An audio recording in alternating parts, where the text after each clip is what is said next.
अस्सलाम वालेकुम फ्रेंड्स। आज का हमारा टॉपिक है डैनफास्ट कैपेसिटर रिले को हम डैनफास्ट के कंप्रेसर के साथ अटैच कैसे करते हैं। ये मैंने हाथ में पकड़ी हुई है रिले। इसके पॉइंट्स आपको नज़र आ रहे होंगे, 1 2 3 4 और 5 पॉइंट्स हैं। इनके नंबर ये मैंने इसकी साथ बनाई हुई है 10 12 14 13 11। साथ मैंने कैपेसिटर भी बनाया हुआ है। एक कैपेसिटर के 2 पॉइंट्स हैं और 80 और 110 MFD का कैपेसिटर है। इसकी कॉइल है ऊपर, आप देख सकते हैं।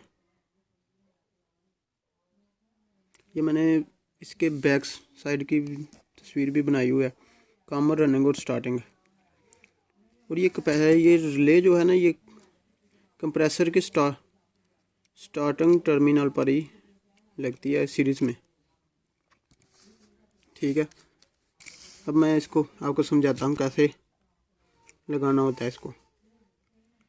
कैपेसिटर का जो एक टर्मिनल होता है ना, उसको हम 13 नंबर पर लगा देते हैं और दूसरा टर्मिनल जो होता है उसको हम 11 नंबर में लगा देते हैं। ठीक है,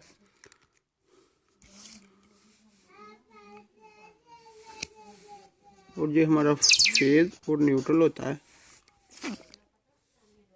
इन दोनों में से न्यूट्रल को चाहे इधर लगा दो और जो फेज वायर होती है उसको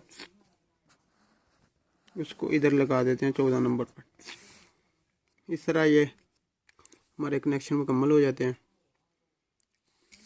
इसका भी देख लें, ये देख लें, ये 13 नंबर है, ये आपको नज़र आ रहा होगा 13 और ये 11 है। ओके, 13 और 11 इसके जो नंबर हैं ये कैपेसिटर के नंबर हैं। इधर कैपेसिटर लगेगा और ये आप देख रहे हैं 14 और 10, इस पे हमारा न्यूट्रल और फेज लगता है। जो कंप्रेसर की 2 वायर्स आ रही हैं ऊपर से वो लगती हैं। ठीक है, और ये 12 और 10 ये रिले के कॉइल्स के कंटेक्ट हैं। ओके, अगर इन 10 और 12 में कंटिन्यूटी नहीं आ रही तो समझ लें कि हमारी रिले की कॉइल बर्न हो चुकी है। Okay, thanks for watching.